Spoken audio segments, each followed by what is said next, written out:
I've just come back from Los Angeles. I was down there to meet with a group of rather important people, people in the movie industry, scientists and so on, who were considering calling a congress of the best minds in the world to meet in Los Angeles in the near future, to be a kind of planetary alarm conference. They wanted scientists and statesmen, religious leaders, and to do something to impress upon the world through all the media that we are in very serious danger of destroying the biosphere, that is to say, the whole envelope of living creatures which covers this planet, through pollution, overpopulation, nuclear fallout, poisoning of our food, and very lack of food. And we met to discuss the problem of organizing this conference, and here were all these brilliant people. And it came over us that we really didn't know what we ought to say. I mean, you can scream and create a state of panic, but that won't do any good. And when it came down to it, we didn't know what we ought to say because we really don't know what to do. Some things that we might do, for example, to increase the food supply with high-yield crops, may be ecological mistakes. And so the consensus of almost everybody at the meeting was that in some way or other, the human race has to learn how to leave the world alone and let what is called the natural homeostasis, that is the self-balancing process of nature, take care of the mess. Now, how are we going to do that?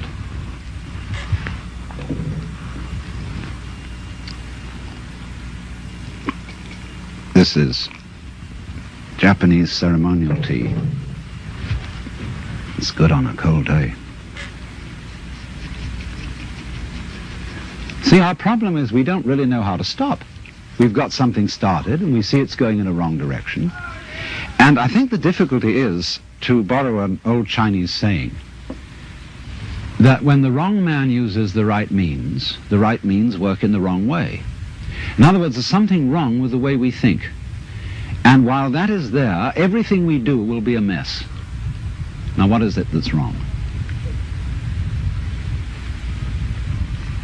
Now, as far as I can see, the basic mistake is that we've invented this wonderful system of language and calculation, and that it is at once too simple to deal with the complexity of the world, and also we are liable to confuse that system of symbols with the world itself, just as we confuse, say, money with wealth. A lot of people are in business to make money instead of wealth. When they make the money, they don't know what to do with it.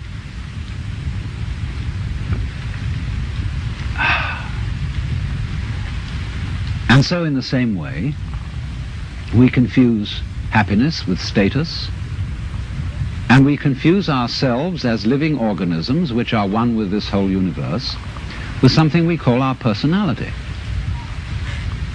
Now, what is our personality? Our personality is what we call our image of ourselves, and also our thought about ourselves, our idea of ourselves. This is the person. In other words, what people meet and understand, and what I understand as Alan Watts, is a big act which is not really me. Because in the image of Alan Watts, there are not all my unconscious processes, both psychological and physical. The construction of my brain is not contained in the concept Alan Watts, and the concept Alan Watts does not contain the inseparable relationships which I have with all the rest of the universe. And therefore that concept is a fraud. And when it's mistaken for the real me, there's a confusion. Because if somebody says to me, Alan Watts, do something about it, the concept Alan Watts can't do anything.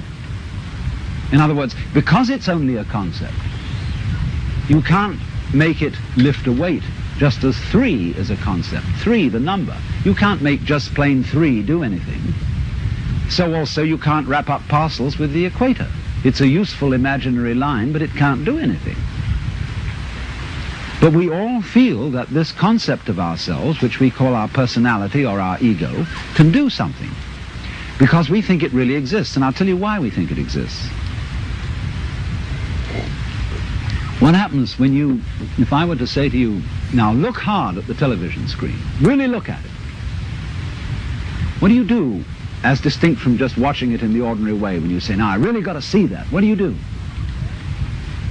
Notice that you tighten muscles all around here, that you frown a little, you clench your teeth perhaps. Now what has that got to do with seeing anything clearly? It has absolutely nothing to do with it. Same thing when you listen carefully. Now listen, catch everything that's said, or you start tightening up around your ears.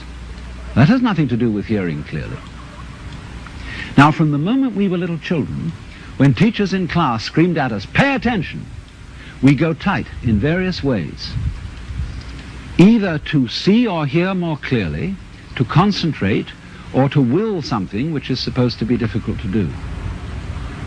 And that constitutes a habitual tension over the whole body that's there almost all the time.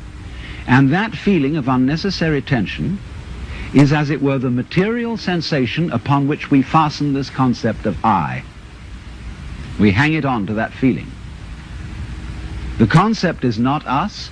The feeling of tension is completely phony. It has nothing to do with success in seeing, hearing, or acting. And so we get the marriage of an illusion with a falsehood, and that we call ourselves. And no wonder we feel cut off from everything, alienated, frightened of life and death. So what has to happen is we have to come back to a sane view of our own life, which is the way we really are, an organism functioning in terms of the whole environment, with the whole environment, instead of this funny little separate personality. But how are we going to do that? People say, oh, you can't change human nature overnight. You're asking us to give up the ego. And that's the most difficult of all things to do. Actually, it isn't. Because the ego doesn't exist. But of course, if you try to give up your ego with your ego, then it'll take you to the end of time. Because this is the point. You can't transform yourself. You can't make yourself sane. You can't make yourself loving. You can't make yourself unselfish. And yet it's absolutely necessary that we be that way. It's absolutely necessary. If we are going to hand over the direction of nature to nature, which is what it comes to, it's absolutely necessary that we let go of ourselves, and it can't be done.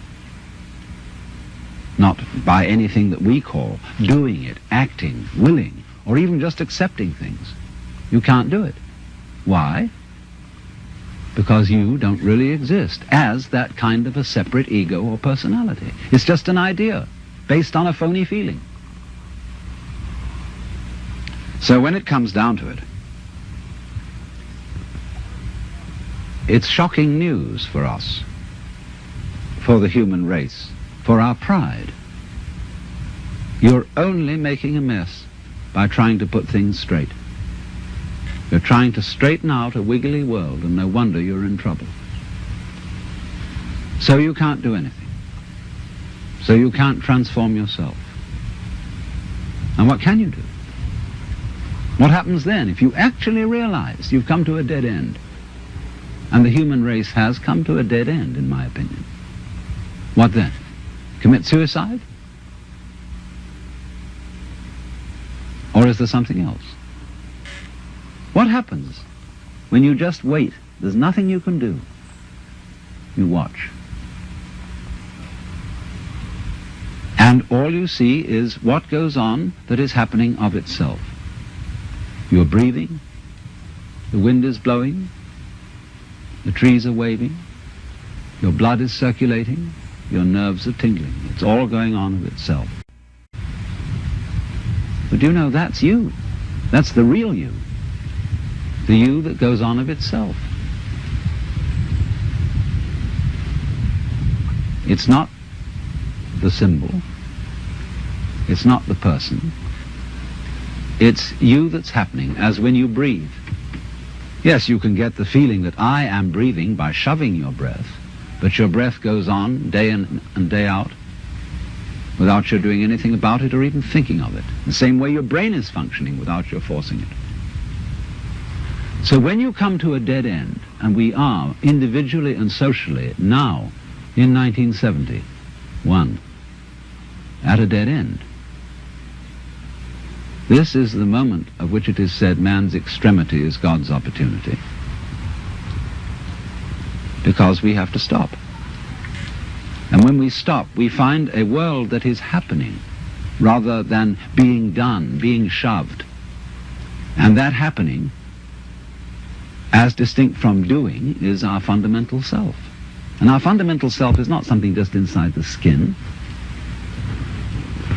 It's everything around us with which we connect. When you look out of your eyes at nature happening out there, you're looking at you. I'm not going to say what we should do from then on, but simply that before we think of doing anything in this critical situation, we realize the completely illusory nature of the beings that we think we are, and get back again to the beings that we really are, which includes all this outside world, no longer left outside.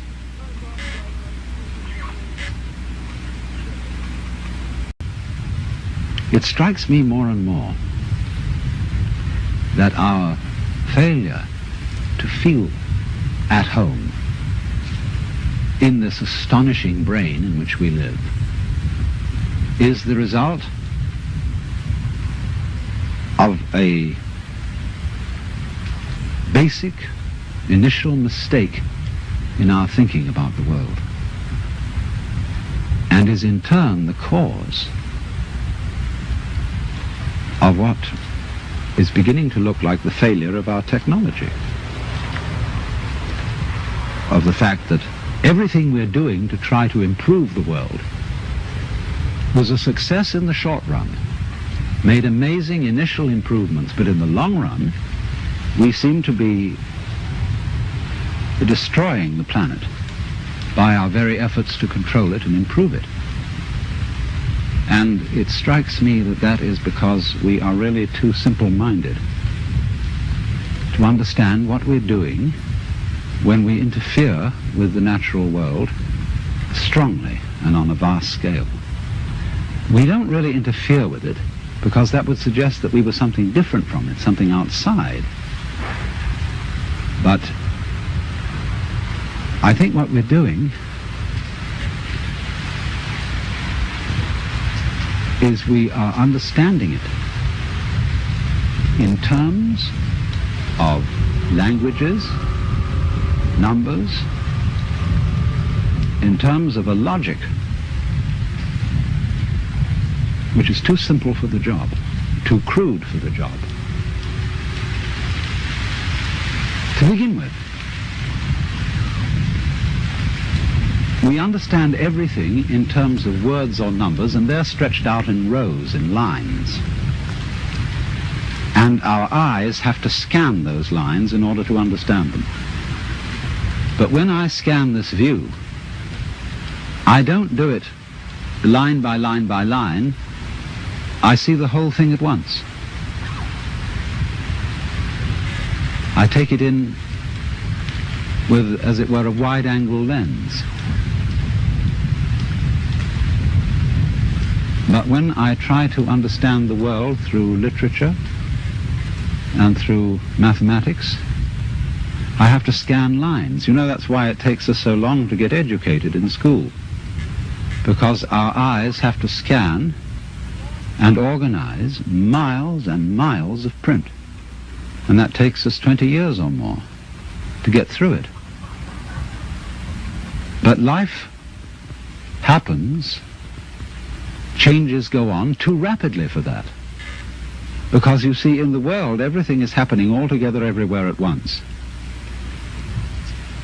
And meanwhile, we, with our myopic little minds, are working it out step by step. Of course, we are greatly assisted by the rapidity of the computer. But even so, the computer is still looking at things in rows as the magnetic tape goes through and is scanned by the computer. It's still all going along in a single track. And I suppose then our difficulty is that we have lamentably one-track minds in an infinitely many-tracked universe. And we may have to come to the alarming conclusion that the universe is smarter than we are.